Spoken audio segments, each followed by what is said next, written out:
m'appelle Victoire. Comment est-ce que vous vous appelez? Camille. Enchantée Camille. Enchantée. Je vais vous poser quelques questions sur le sujet de cette œuvre de l'artiste Florence Tussaud. D'accord. Donc première question, qu'est-ce que vous avez envie de dire spontanément face à cette œuvre?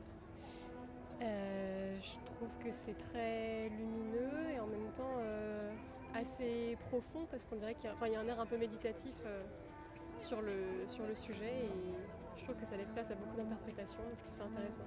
D'accord. Et qu'est-ce que vous ressentez face à cette œuvre? Un peu de mélancolie peut-être. Ouais, des émotions pas forcément très joyeuses, pas très positives, mais belles quand même. D'accord. Et qu'est-ce que cette œuvre vous évoque?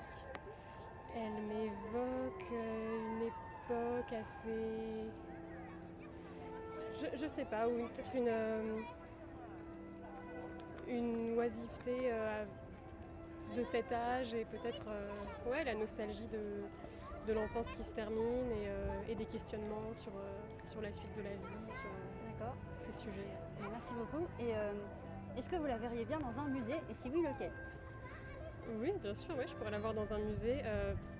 Lequel je ne saurais pas vous dire. Là, on est devant le Louvre, donc forcément, c'est assez facile de penser à celui-là. Mais Et est-ce que vous avez été heureuse de voir cette œuvre aujourd'hui? oui, bien sûr. Est-ce que vous avez remarqué qu'il y avait une suite de chiffres et de lettres dans la signature? Non, j'avais pas remarqué. Ben en fait, quand vous rentrez cette suite de chiffres et de lettres dans la blockchain, vous avez accès à la signature numérique de l'artiste pour cette œuvre. Et ça protège vraiment l'œuvre de la contrefaçon et ça garantit qu'elle est unique. D'accord. Et en plus de ça, ça se transmet de façon totalement confidentielle sur la blockchain, donc personne ne vous retracer. Ça, c'est une première mondiale et ça a été breveté aux États-Unis dans le monde entier. D'accord. Et c'est les premières œuvres d'art qui sont protégées par cette technologie. D'accord, Et en même très temps, bien. ça crée une véritable interaction entre le collectionneur et l'artiste. Il y a un lien intime en fait. Et ça renouvelle toute l'expérience artistique. D'accord, ouais, en effet, c'est intéressant. Merci beaucoup Merci Camille à d'avoir vous. répondu à toutes ces questions. Je vous souhaite une très bonne soirée.